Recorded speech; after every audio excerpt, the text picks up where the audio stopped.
Welcome back everybody to GCSE Religious Studies. In this lesson we're going to be talking about creation stories within the biblical texts.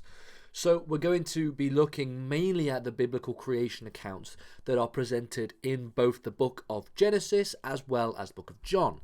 Now, what's important to note that we will be splitting our understanding of Genesis, and we'll be talking about Genesis across multiple different lessons, but we will be touching on each of these different points in this lesson as well. So, in the Bible, it should be noted that all creation is caused by the actions of God.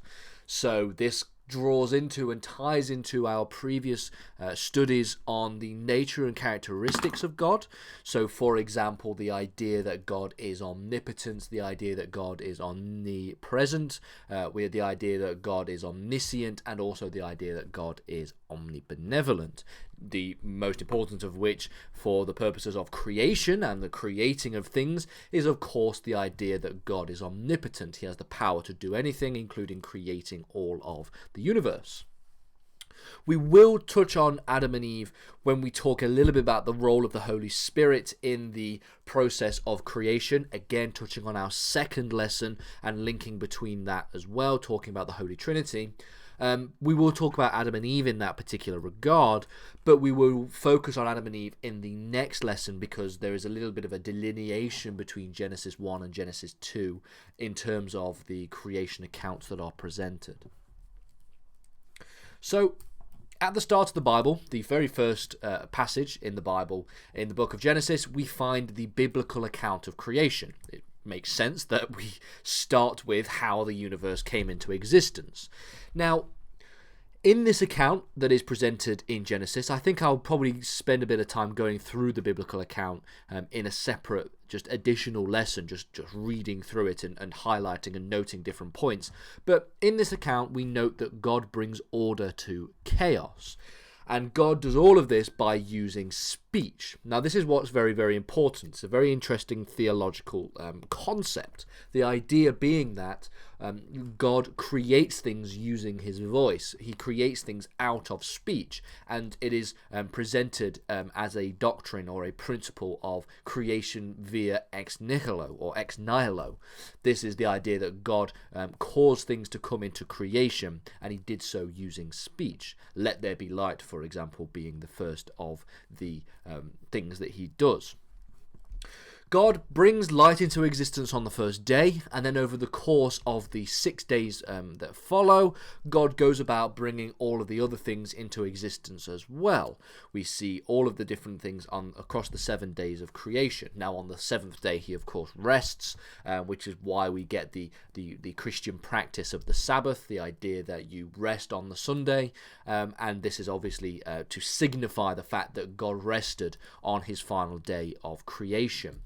Everything that God brings into existence can be described as good. He sees what he creates, and he sees that what he has created is good. Something that is very interesting to point out.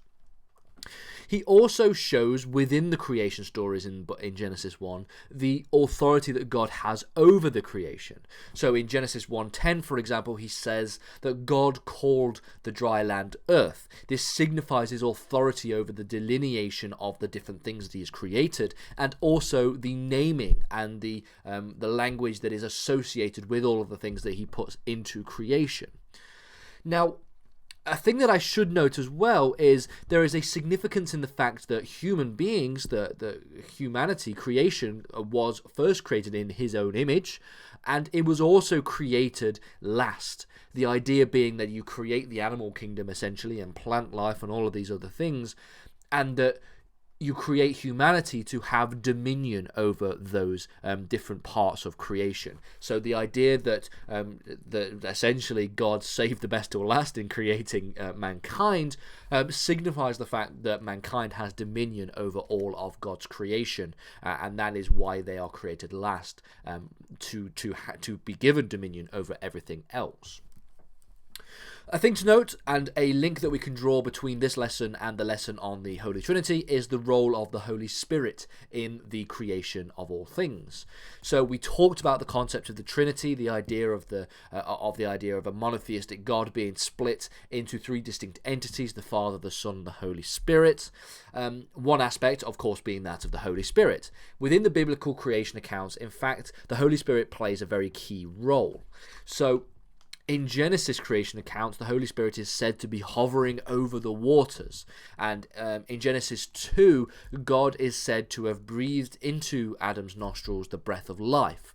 So a thing that we can touch on for making the link between the Holy Spirit and the Holy Trinity in the Genesis 2 creation accounts, so the idea of Adam and Eve, is the fact that God breathed into Adam's nostrils the breath of life. And one can create a translation of this to suggest that God actually breathed the Spirit into Adam, and that is where we get the links and where we get the presence of the Holy Spirit within the first creation accounts in the first few chapters of Genesis.